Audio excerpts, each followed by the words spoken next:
Hello friends, இன்றைக்கி நம்ம வீடியோவில் என்ன பார்க்க போகிறோன்னா, ஒரு ஸ்லீவில் ஆரி ஒர்க் எப்படி போடுறதான் பார்க்க போகிறோம். அது ஒரு யூனிக்கான டிசைன், ரொம்பவே சூப்பராக அழகாக இருக்கும். நான் இப்போ வந்துட்டு என்ன பண்ணுறேன்னா, செயின் ஸ்டிச் தான் போடுறேன்.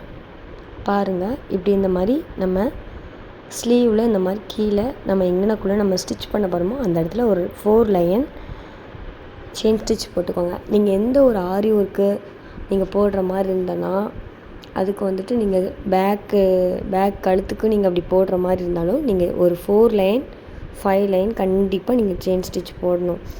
எதுக்கு அப்படின்னா, நம்ம ஸ்டிச் பண்ணும்போது நம்மளோட பீடு எல்லாமே அடிபடாமல் அதுக்கு மேலே ஸ்டிச் பண்ணி நமக்கு அழகாக கொண்டு வந்து திருப்பிக்கலாம். கெட்ட துணியை, அதாவது லைனிங் துணியை, அதுக்காக தான் இது போடுறோம். நீங்கள் செயின் ஸ்டிச் போடாமல் கூட நீங்கள் ஆரி ஒர்க்கு போடலாம். அது வந்துட்டு எப்படின்னா, நம்ம பைப்பிங் கொடுப்போம். ஆனால் கொஞ்சம் நம்ம ஸ்டிச் பண்ணதுக்கு ஆரி ஒர்க்குக்கும் ஒரு 1/2 இன்ச்சு கேப்பில் தான் நீங்கள் அந்த ஆரி ஒர்க் ஆரம்பிக்கணும். செயின் ஸ்டிச்சே போடாமல் போடணும்னா. நான் இப்போ வந்துட்டு செயின் ஸ்டிச் போட்டு தான் இந்த ஆரி ப்ளவுஸை ஃபினிஷ் பண்ண போகிறேன். ரொம்பவே சிம்பிளான டிசைன் தான், ரொம்பவே அழகாக இருக்கும். நீங்களே பாருங்கள் ஃபைனல் எப்படி இருக்குன்ட்டு. இப்போது இந்த மாதிரி நீங்கள் ஃபுல்லாகவே செயின் ஸ்டிச் தான் போடணும். இப்போ நான் வந்துட்டு செயின் ஸ்டிச்சை ஃபினிஷ் பண்ண போகிறேன். அதுக்கப்புறம் என்ன பண்ண போகிறேன்னா, இப்போ வந்துட்டு நான் கட் பீடு அப்புறம் ஸ்டோனு எடுத்துருக்கேன். அதுவும் ஸ்டிச் பண்ணுற ஸ்டோன் தான். இதுக்கு முன்னாடி நான் வந்துட்டு ஒரு வீடியோ போட்டிருப்பேன், உங்களுக்கு தெரியும். பேக் நெக்கில் நெட்டு கிளாத் வச்சு எப்படி ஸ்டிச் பண்ணுறதுன்ட்டு. அதோட ஸ்லீவ் தான் இது. அதே மாதிரி நான் ஃப்ரெண்டுக்கும் இதே தான் கொடுத்துருக்குறேன். அதனால் ஸ்லீவ் மட்டும் தான் காமிக்கிறேன். அதே மாதிரி தான் இதுவும். ஸோ நான் இப்போ வந்துட்டு கட் பீடு கொடுத்துருக்கேன். ஒரு 5 6 7 கட் பீடு கிட்ட கொடுத்துட்டு அதுக்கப்புறம் வந்துட்டு என்ன பண்ண போகிறேன்னா, ஸ்டோன் தான் ஸ்டிச் பண்ணுவோம்.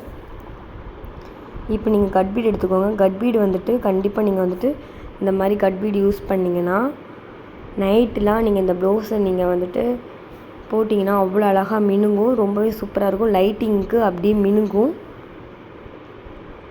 இந்த டிசைன் கண்டிப்பாக நீங்கள் ட்ரை பண்ணி பாருங்கள். அதுவும் இந்த மாதிரி டிஷ்யூ சாரியில் கண்டிப்பாக ட்ரை பண்ணுங்கள். ரொம்பவே சூப்பராக இருக்குது. நான் இப்போ வந்துட்டு ஸ்டிச் பண்ணுற ஸ்டோன் தான் எடுத்துருக்கிறேன். நம்ம கம் வச்சு ஒட்டுற ஸ்டோன் எடுக்கலை. கொஞ்சம் நீங்கள் பார்த்து தான் பண்ணணும். இது பண்ணும்போது நான் போன வீடியோலேயே சொல்லியிருப்பேன். நீங்கள் அது பெறலும் அந்த ஸ்டோனு நீங்கள் வந்துட்டு பார்த்து கரெக்டாக வச்சு எடுத்து விட்டு நீங்கள் ஸ்டிச் பண்ணுங்கள். ரொம்பவே அழகான ஒரு டிசைன் இது. ரொம்பவே சிம்பிள் தான், அதிக நேரம் எடுக்கவே இல்லை. இதுக்கு நீங்களும் இந்த மாதிரி ஒரு ப்ளவுஸ் ஸ்டிச் பண்ணி கண்டிப்பாக பாருங்கள். ரொம்பவே சூப்பராக இருக்கும். நீங்கள் கரெக்டாக இதே மாதிரி தான்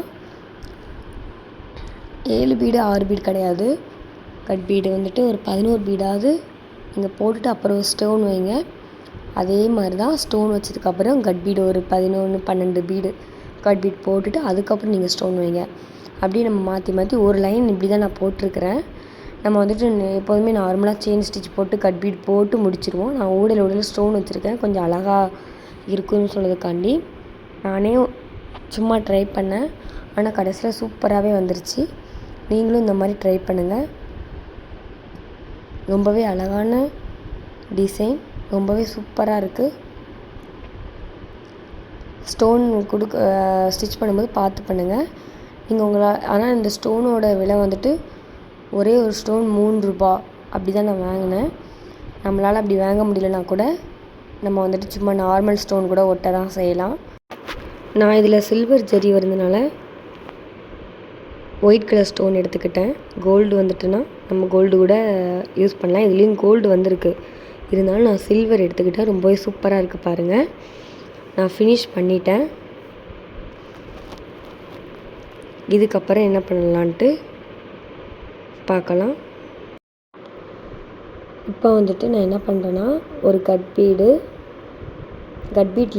டியூ பீடு, கட் பீட்லேயே வந்துட்டு டியூ பீட் நீளமாக இருக்கும், அந்த பீடு எடுத்துக்கிட்டேன். கொஞ்சம் பெருசாக இருக்கும், இதோடையுமே கொஞ்சம் பெருசாக இருக்குது. அது மாதிரி ஒல்லியாக இருக்கிற மாதிரி பீடு கூட இருக்க தான் செய்யுது.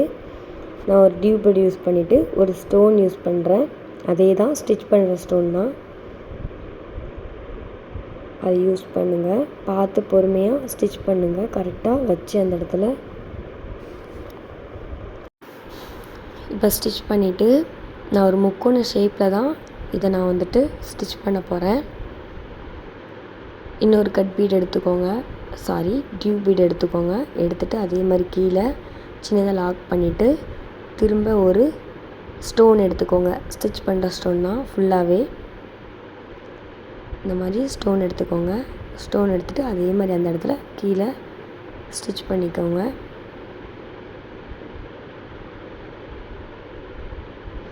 இது பண்ணும்போது பார்த்து தான் பண்ணணும். அதே மாதிரி நான் வந்துட்டு யூஸ் பண்ணுறது நரம்பு போன வீடியோவில் நான் சொல்லியிருப்பேன். நம்ம நரம்பு யூஸ் பண்ணும்போது கொஞ்சம் பார்த்தே தான் நம்ம யூஸ் பண்ணணும். அதே மாதிரி நீங்கள் மேலே முக்கோண ஷேப்பில் நீங்கள் மேலே இப்போ ஸ்டோன் நம்ம வச்சோம்னா அதுக்கு மேலே நீங்கள் கொண்டு வந்துடணும். அதே மாதிரி தான் நம்ம பண்ண போகிறோம். திரும்ப ஒரு லாக் பண்ணிவிட்டு ஒரு ஸ்டோன் எடுத்துக்கோங்க. ஸ்டோன் எடுத்துகிட்டு அதே மாதிரி ஸ்டிச் பண்ணிக்கோங்க. நரம்பு யூஸ் பண்ணும்போது கண்டிப்பாக நீங்கள் பார்த்து தான் பண்ணணும். நான் வந்துட்டு நரம்பு தான் யூஸ் பண்ணுறேன். நீங்கள் த்ரெட்னாலும் யூஸ் பண்ணிக்கலாம். நான் எதுக்கு நரம்பு யூஸ் பண்ணுறேன்னா கட் ஆகாது. நம்ம வந்துட்டு இப்போது டியூப் பீடு தான் யூஸ் பண்ணுறோம். ஸோ கட் ஆகாதனால நான் அதை யூஸ் பண்ணுறேன். அதே மாதிரி நீங்கள் நரம்பு யூஸ் பண்ணால் மெயினாக அயர்ன் பண்ணக்கூடாது. நீங்கள் அயர்ன் பண்ணிங்கன்னா அந்த நரம்பு இலகி மொத்தமாக அது நம்மளுக்கு வந்துட்டு வேஸ்ட்டாக ஆயிரும். ஸோ நீங்கள் பார்த்து யூஸ் பண்ணுங்கள். அதே மாதிரி சின்ன பிள்ளைங்க வச்சுருக்கிறவங்களாம் நரம்பு யூஸ் பண்ணுற மாதிரி இருந்தாலும் பார்த்து தான் நீங்கள் பண்ணணும். ஏன்னா பிள்ளைங்க கையிலலாம் இழுத்துட்டுனா ரத்தம் வந்துடுது. ஸோ நீங்கள் பார்த்து பண்ணுங்கள். அதுக்கப்புறம் இப்போ வந்துட்டு நம்ம அதே மாதிரி முக்கோண ஷேப்பில் கொண்டு வந்துட்டோம். எனக்குள்ளே ஸ்டோன் இருக்குது, நீங்கள் ஸ்டோன் வைக்கலாமா அப்படிலாம் நீங்கள் ஒரு டவுட் உங்களுக்கு வரும். ஆனால் நான் ஸ்டோன் வைப்பேன். அது பார்க்க அழகாக தான் இருக்குது. ஸ்டோன் வச்சு தான் நம்ம ஃபினிஷ் பண்ணணும். 2 ஸ்டோன் ஒரே இடத்துல இருக்குலாம் நினைக்காதீங்க. அவ்வளோ அழகாக இருக்கும். அந்த ஸ்டோன் மேலே இங்கே இருக்கும்போது பாருங்கள். நீங்கள் ஃபுல்லாகவே அதே மாதிரி தான் ஸ்டிச் பண்ணி அதே மாதிரி முக்கோண ஷேப்பில் தான் ஒரு ஸ்டோனு ஒரு டியூப் பீடு யூஸ் பண்ணி அப்படியே மாற்றி நீங்கள் கொண்டு வரணும். அதே மாதிரி தான் நீங்கள் அப்படியே மேலே கீழேயும் பண்ணணும். ரொம்பவே சூப்பராக இருக்குது. கரெக்டாக வச்சு நீங்கள் ஸ்டோனை கரெக்டாக வச்சு ஸ்டிச் பண்ணிக்கோங்க. ஃபுல்லாகவே நீங்கள் அந்த லைனில் ஃபுல்லாக நீங்கள் இந்த மாதிரி தான் பண்ணணும். இதுக்கப்புறம் என்ன பண்ண போகிறோன்னா நம்ம அதுக்கு கொஞ்சம் அதே கலர் த்ரெட்டை தான் எடுக்க போகிறோம். ஃபுல்லாகவே நீங்கள் ஃபினிஷ் இந்த மாதிரியே பண்ணிடுங்க. இப்போ நம்ம இந்த 6X டிசைனை ஃபைனலாக கொண்டு வர போகிறோம், ஃபினிஷ் பண்ண போகிறோம். இந்த மாதிரி நீங்களும் ட்ரை பண்ணி பாருங்கள். ரொம்பவே சூப்பரான டிசைன். கடைசியில் லாக் பண்ணி எண்ணாட் போட்டுக்கோங்க. கண்டிப்பாக நீங்கள் 2 வாட்டி எண்ணாட் போட்டுக்கோங்க. இப்போ நம்ம என்ன பண்ண போகிறோன்னா நான் அதே கலர், அதாவது ப்ளவுஸ் கலர்லேயே ரோஸ் கலரில் இருக்க பாருங்கள், அந்த கலரில் த்ரெட் எடுத்துக்கிட்டேன். 6 எடுத்து 12 மடித்து வச்சுருக்கேன். கண்டிப்பாக சீக்வன்ஸ் யூஸ் பண்ணிக்கோங்க. ஃப்ரெஞ்ச் நாட் தான் நம்ம போட போகிறோம். நான் போன வீடியோவில் பேக் நெக்கு கொடுத்துருப்பேன், அதில் இந்த ஃப்ரெஞ்ச் நாட் போடுவேன். சீக்வன்ஸ் எடுத்துக்கோங்க. சீக்வன்ஸ் கொஞ்சம் எடுத்துகிட்டு அதை கரெக்டாக நடுவில் வச்சு நீங்கள் அதுக்குள்ளே வச்சு ஃப்ரெஞ்ச் நாட் போட்டுக்கோங்க. ரொம்பவே அழகாக அந்த கலருக்கு ஏற்ற மாதிரி கான்ட்ராஸ்ட்டாக வந்துடும். ரொம்பவே சூப்பராக இருக்கும்.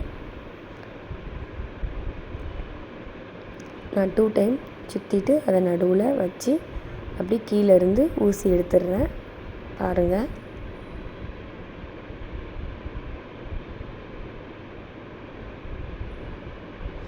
இந்த மாதிரி போட்டுக்கோங்க ஃப்ரெஞ்ச் நாட். நம்ம இதை மாதிரி ஃபுல்லாகவே பண்ணணும். ஃபுல்லாகவே நம்ம சீக்வன்ஸ் வச்சு தான் ஃபுல்லாகவே ஃப்ரெஞ்ச் நாட் போட போகிறோம். ரொம்ப பார்த்து பண்ணுங்கள், கீழே சிக்காமல் பார்த்து பண்ணுங்கள். நான் த்ரெட்டை 6 எடுத்து 12 எடுத்துக்கிட்டேன். பாருங்கள் எவ்வளோ அழகாக இருக்குன்ட்டு அந்த டிசைன்ட்டு. அந்த ப்ளவுஸ் கலருக்கே வந்துருச்சு பாருங்கள். என்கிட்ட அந்த கலர் கரெக்டாக இல்லை. நான் என்ன பண்ணேன்னா நான் வந்துட்டு கோல்டு கலர் த்ரெட்டையும் அதே மாதிரி பேபி பிங்க் கலரில் த்ரெட்டு வாங்கிட்டு அதை 2 சேர்த்துனேன். அது அந்த கலருக்கே கரெக்டாக வந்துடுச்சு. நான் 2 கலரையும் சேர்ந்துருக்கேன். பிங்க் கலர் 3 கோல்டு கலர் 3 த்ரெட்டும் எடுத்துக்கிட்டு அழகாக அதே மாதிரி பண்ணிட்டேன். இப்போ நான் உங்களுக்கு ஃபைனல் லுக் காமிக்கிறேன். ஆனால் நான் புட்டா டிசைன் எதுவுமே வைக்கல. அந்த ப்ளவுஸில் பார்டர்லேயே நான் பண்ணதுனால எதுவுமே பண்ணலை. இப்போ உங்களுக்கு நான் ஃபைனல் லுக் ஸ்லீவோட ஃபைனல் லுக் காமிக்கிறேன். கண்டிப்பாக சீக்வன்ஸ் யூஸ் பண்ணுங்கள், அப்போ தான் மினுங்கும் சூப்பராக இருக்கும். நீங்கள் நைட்லாம் இந்த ப்ளவுஸை நீங்கள் வந்துட்டு போட்டிங்கன்னா அவ்வளோ அழகாக இருக்கும். ட்ரை பண்ணி பாருங்கள். இதே மாதிரி நீங்கள் ஒரு ப்ளவுஸ் ஸ்டிச் பண்ணி பாருங்கள், உங்களுக்கு ரொம்ப பிடிக்கும், உங்கள் கஸ்டமருக்கு ரொம்ப பிடிக்கும். கண்டிப்பாக ட்ரை பண்ணி பாருங்கள். கீழே கரெக்டாக லாக் பண்ணி போட்டுக்கோங்க. உங்களுக்கு ஃபைனல் லுக் காமிக்கிறேன். இப்போ பாருங்கள் எப்படி இருக்குன்ட்டு கீழே கமெண்ட் பண்ணுங்கள். ஃபைனலாக இந்த ப்ளவுஸோட டிசைன் இப்படி தான் இருந்துச்சு. சூப்பராக இருந்தது, யூனிக்காக இருந்துச்சு. சிம்பிள் டிசைன் தான். இந்த மாதிரி நீங்களும் ட்ரை பண்ணி பாருங்கள். இந்த மாதிரி வீடியோக்களுக்கு எங்கள் சேனலை சப்ஸ்கிரைப் பண்ணி வச்சுக்கோங்க. தேங்க்யூ.